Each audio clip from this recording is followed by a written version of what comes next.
Magandang araw mga kababayan. Ito po, pag-usapan muli natin yung nangyaring day 1 impeachment trial mga kababayan.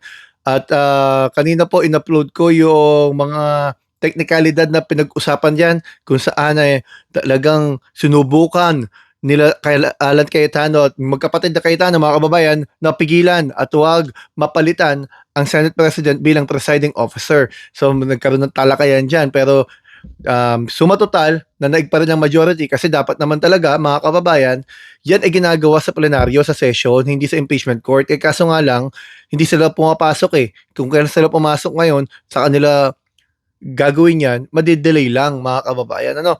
Pero kung bago po tayo magsimula, kung hindi pa po kayo nakasubscribe, sana po subscribe kayo, comment at like mga kababayan. Marami pong salamat sa mga nakaraang comments ninyo. Binabasa ko po at marami tayong natutunan doon sa pagpapaliwanag natin sa nakaraan tungkol sa plunder case ni Marcoleta at ni Mike Defensor, ano? At lalo na yung kaibahan ng donations ng kampanya ni BBM at sa donations o gift sa kampanya ni Marcoleta.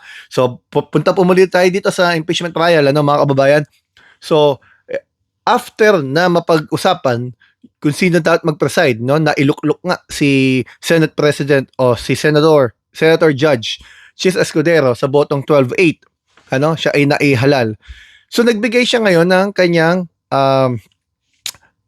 opening remarks, ano, kung saan nilinaw niya yung ibang mga detalye para mapatakbo yung impeachment trial. Ang una diyan, ang sinasabi niya, kasi nga naman doon sa Article 11, Section 6 Section 3, Paragraph 6 ng 1987 Constitution. So, huling parte no, nakalagay po doon, no person shall be convicted without the concurrence of 2/3 of all the members of the Senate. Ang sabi niya doon mga kababayan, literally, ang 2/3 ng all the members of the Senate is 16. Ano? Dahil 24 eh. Hindi naman sinabi ng Constitution na 16, ang sinabi lang 2/3. Ang pakiwari natin doon, siguro yung framers ng Constitution natin, nag-iisip, baka sakali, sa darating na inaharap, pwede nilang baguhin ang numero ng mga senador, gawin nilang 50, 30, 36. Pagka binago po kasi yung numero na yun, at nilagay nila yung 16, liliit yung 16. Hindi na siya magiging majority, hindi siya magiging 2/3. Eh kung kahit gawin yung 36 yan, kung 2/3 pa rin, 2/3 na ng 36 ang kailangan yung boto para ma-convict. So nilinaw niya na yun ang susundin nila muna, yung literal na pakahulugan, 16 votes. No? Pwede man daw mabago yan eh, kasi sabi nga niya, meron pa naman mga venue yung iba na kontra eh, no? Pwede silang magtanong sa Supreme Court, marami pa pwede mangyari mga kababayan, hindi naman yan nagtatapos. Kasi alam kasi natin mga kababayan, na apektado ang impeachment trial dahil sa ilang mga senador na hindi malayang maka-attend. Hindi pwedeng mag-participate. Paano sila boboto?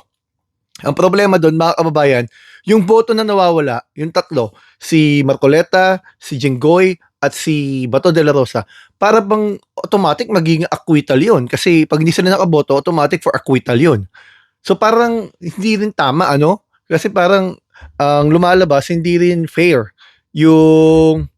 yung magiging hatol kasi yung bilangan ng hatol dahil walang kahirap-hirap nagkaroon ng 3 votes for acquittal. Di po ba? Kasi sabi sa Avellino versus Cuenco, kapag ang senador ay beyond coercive power ng Senate o beyond coercive jurisdiction ng Senate, sabihin, walang kakayahan yung Senado para mapatawag, mapakuha, mapa-attend dahil posible nga sa abroad, nakakomatos, nasa hospital, nakakulong, etc. Kasi po yung mga nakakulong, mga kababayan, wala pa silang kalayaan, deprived nga eh. Persons deprived of liberty. Para yun maka-attend, kailangan pa yan pahintulutan ng korte. Eh, paano naman yun mga kababayan? Magiging hukom sila sa umaga at preso sila sa gabi.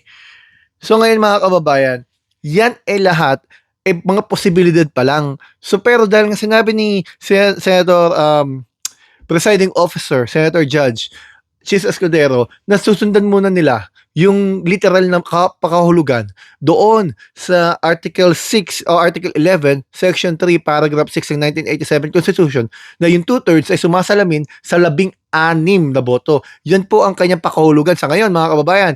Pero dahil posibleng tanungin sa Korte Suprema, tama ba yon? Kasi kung 21 lang sila eh, ang 2/3 ng 21, 14 lang eh. Di po ba? Kasi ang argument po dyan mga kababayan, ha? Kung nakapako sa 16 para ma-convict ang nasasakdal. Kung 24 ang senador at 10 ay nag-resign, di 14 na lang mga kababayan.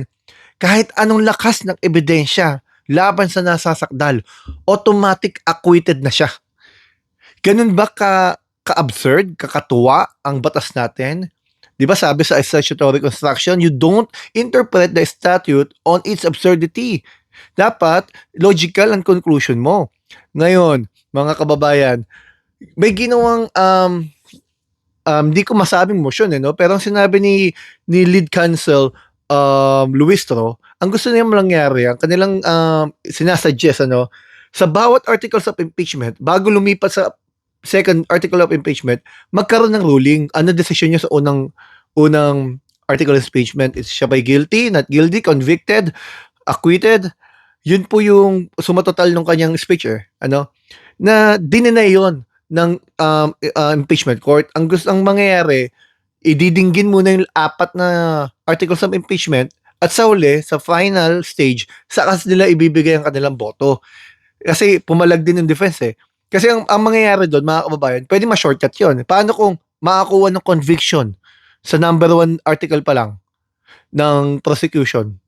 Tapos na po, hindi mo na kailangan dinggin yung ibang articles of impeachment dahil tapos na, nakakuha na ng conviction Kasi tandaan po natin, isa lamang po na conviction sa 4 na articles. Ang ibig sabihin po ng conviction, kailangan makuha ng 2/3 na voto mula sa lahat ng miyembro ng Senado. Ngayon, yan yung kinukwestiyon natin at kinukwestiyon ng mga mamayan kung ano yung 2/3 of all the members. Kasama ba doon pagka patay, nakakomatos, nakakulong, nasa abroad, di po ba? O yung of all the members, yun lang mga physically at yung mga available na umattend. Kasi si Bato pwede naman umattend kaso nga lang meron siyang existing warrant of arrest. Yun naman yung problema doon, mga kababayan. Pino na rin naman, yun po yung teknikalidad. Pero ngayon po, pumunta tayo sa naging bahagi ng speech ni Luis Tro. Pinuna niya at pinakinggan niya, sinabi niya yung mga argumento ng prosecution. Yung isa nga dyan sa confidential fund, sinasabi nga niya, 612 million na nailaan sa Department of Education na dapat ang department na ito nagtuturo sa ating mga new generation, sa mga future generations natin ng tama, pero nabahiran, Kasi dahil nga po may 612 million na nailagay dyan, pero ang nilagay nila sa kanilang mga dokumento, mga names na government agencies that cannot be verified. Katulad yung Mary Grace Piatos. Hindi po to DepEd, ito po ay galing sa OBP. Nilagay nila sa DepEd. Di po ba? So, ang tanong dyan, mga kababayan, itong mga pangalan na para bang inimbento lang, wala kasing makuwang government records Walang birth certificate, marriage certificate, death certificate, o kahit ano pa. So, hindi natin alam kung may a-attend dyan sa araw na papatawag nila Mary Grace Piatos na yan. Kasi kung walang umattend, hindi siya nag-e-exist. Ang katwiran ng kasi ata ng defense, confidential fund nga Kahit confidential fund, mga kababayan, may pananagutan ng lingkod bayan sa mamayan. Pagka ganun ang katwiran natin, di lahat yan nagsabi na confidential fund. Ano pa saysay ng check and balance? Di po ba, mga kababayan? Tandaan po natin, yung kinakwestiyong yaman nila, na sinasabi ng defense dapat ang bilangin lang in 2022 to 2026 kasi doon lang siya vice president. Pero kasi ang inaano po kasi diyan, kung hindi mo mapaliwanag, if you cannot explain your wealth, dapat hindi ka mailagay sa isang posisyon na mayroon kang kapangyarihan, mga kababayan, para humawak ng malalaking pondo kasi hindi mo mapaliwanag Where is the complete accounting, mga kababayan? Parang ganito yan, sabi nga niya kanina, if the wealth is properly acquired, where is the lawful explanation? Kasi kung tama naman yung pagkakakuha mo sa yaman mo, anong problema? Yun nga, mga kababayan, pati yung BRR box, pinabalik. Kasi hindi naman natin na masisisi na pinabalik yon dahil, mga kababayan, meron tayong rules talaga. Unless ipabukas yan ng presidente, pumirma, Pero malinaw naman, mga kababayan na may kakulangan dahil hindi mo basta-basta pwede buksan yun Malalagay naman sa alanganan yung impeachment court. Mga kababayan. Mamaya po ipo-post ko naman po yung karuktong nung ating opinyon at komento patungkol diyan sa impeachment trial at gano'n din do'n sa nangyaring pagkakaaresto kila Mike Defensor at kila Rodante Marcoleta dahil sa kanilang kasong kinaharap dahil nilabas na nga po yung warrant of arrest. Hanggang dito po muna, maraming pong salamat. Kung di pa po kayo nakasubscribe, subscribe na po kayo, comment at like. Salamat po sa inyo. AJ Comentaros po.